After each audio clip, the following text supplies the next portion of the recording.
XXX, The Return of Xander Cage, stars Vin Diesel, Samuel L. Jackson, Ruby Rose, Toni Collette, among others, and is the third film in the popular XXX franchise that started all the way back in 2002, the year after The Fast and Furious came out, by the same director, Rob Cohen. And if for those of you who don't remember, the original XXX was about a guy who was an extreme sports fanatic played by Vin Diesel, known as XXX, or known as Xander Cage, who was recruited by an NSA operative played by Samuel L. Jackson, who recruits him to go after a ruthless crime organization. And from what I remember, I really enjoyed a lot of the first one. I thought it was pretty cool combining the extreme sports genre with the James Bond kind of spy genre they were going for. And I just thought it was a fun, all-around thrilling movie. In fact, I actually have the DVD right here that I actually bought a long time ago, and even this day, I still get a kick out of it just alone for all this crazy stunts that Vin Diesel does throughout the film.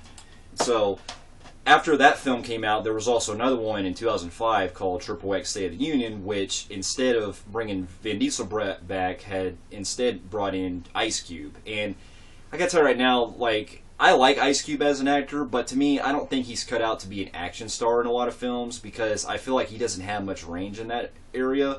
I think he's better when he sticks more to comedies than he does with action roles. And so I really didn't like XXX State of the Union. I thought it was really awful, and there was like way too much CGI in that one that was overdone. And so with this one, I actually kind of looked forward to it, because not only did they bring back Vin Diesel, but it also seemed like they were kind of having that same kind of fun factor like the first one did, where this time you have XXX, again played by Vin Diesel, who has been in retirement for a long time, and they do kind of explain why they pretty much faked his death, because, spoiler for those of you who have seen XXX State of the Union, that film pretty much stated that Vin Diesel's character was dead and they had to bring in a new agent. And so with this one, it turns out that Vin Diesel's character, Xander Cage, has been in retirement this entire time, and there's a plot involving this satellite that's been crashes down and is killing these other areas. And with Xander being in retirement, we get introduced to Toni Collette's character, who decides to bring in Xander back into going on this mission to stop these satellites. And along the way, he decides to he decides to bring in his own friends that are on the action. I gotta tell you right now that I was looking forward to this film, but I feel like I was disappointed with this one. This film I thought was kind of just overdone. I just thought was very forgettable at best. Okay, here are my pros for the film. I love Vin Diesel in this movie. I thought that his one-liners that they give him was pretty funny in a lot of parts, and I really love his presence bringing back Xander Cage and how he's been in retirement and everything, and that he's still keeping him going with his extreme sports. And I also really enjoyed Donnie Yen too. I thought that Donnie Yen, I feel like, is getting more attention now since coming off the success of Rogue One. And seeing him doing a lot of these different hand-to-hand fight scenes are a blast for me to watch every time he was on screen. And I also like some of the one-liners they give him as well. And another part that I really enjoy is I love Samuel L. Jackson's performance in the film, even though they do give him a lot less screen time in this one than the other movies. And I won't spoil I'm not going to spoil anything about that, but basically he's hardly in this one. And then also you have, I also really enjoyed some of the action scenes, like involving the motorbike chase that goes on when Vin Diesel actually meets up with Donnie Yen. I thought that scene was cool, and I like some of the fight sequences involved toward the end of the film.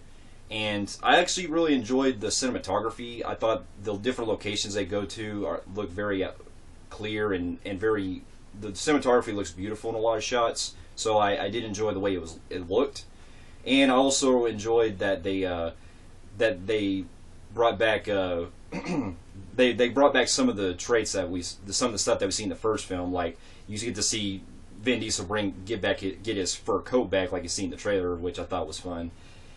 But other than that, though, I feel like, here are my pros for the film. I feel like this movie is very underwhelming, because I feel like the whole plot is really just a very standard by-the-numbers action film. It's so predictable. You see a lot of twists coming from a mile away.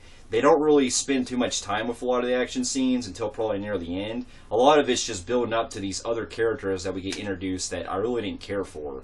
Like, for example, we get the character played by Ruby Rose, who's supposed to be this badass sniper, and I've seen this actress in shows like The Orange is the New Black, and I think this actress is pretty terrible, and I don't think she's cut out to be an action star.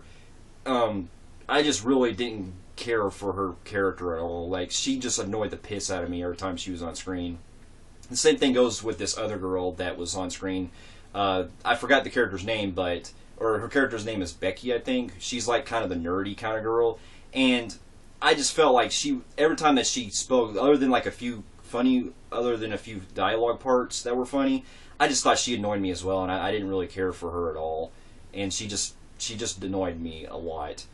Another factor that got to me was there wasn't really any vulnerability to these characters, because it seems like with this film is trying to be pretty much an unofficial entry to Fast and Furious, because the way that Vin Diesel has his own team and is having to stop an organization and is being recruited by someone, it's the same plot that I pretty much saw in Fast 7 a couple years ago, and I feel like it was done too much. I feel like it's already been there, done that scenario. So yeah, I really didn't care about the plot whatsoever as it went along, because they don't really bring anything new to the table for Xander Cage. In fact, a lot of scenes we see is Xander Cage.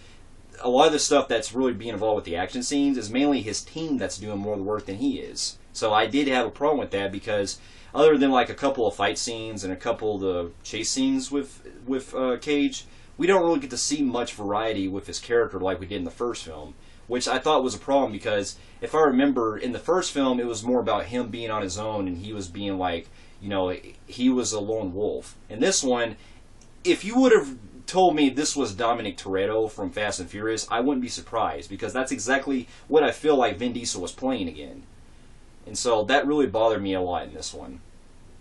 And another thing too that I thought was very overdone was there was a lot of parts in this film where, there were a lot of parts where characters would get hurt and then they would get back up without a scratch, which I thought really took out any kind of intensity whatsoever with how the plot was going along. And I don't want to get to it, but when it gets probably to the last 30 minutes or so, it does get tiring, because there are just some parts where the action just feels like it's so quick and so fast that I just didn't care what was happening. So, I mean, there are some funny one-liners that happen toward the end of the film, but other than that, though, I feel like this was a very wasted opportunity to bring Vin Diesel back for XXX, and I feel like this is going to be just a forgettable movie, and I'm just going to move on to watching something else. So with that, I'm going to give XXX the Return of Xander Cage a 5 out of 10. A very mediocre at best sequel, and that's putting it nicely. What did you guys think of XXX Return of Xander Cage? Comment below, and if you like what you see here, you can check out more of my reviews here, and I'll be seeing you in my next review. I'll see you later.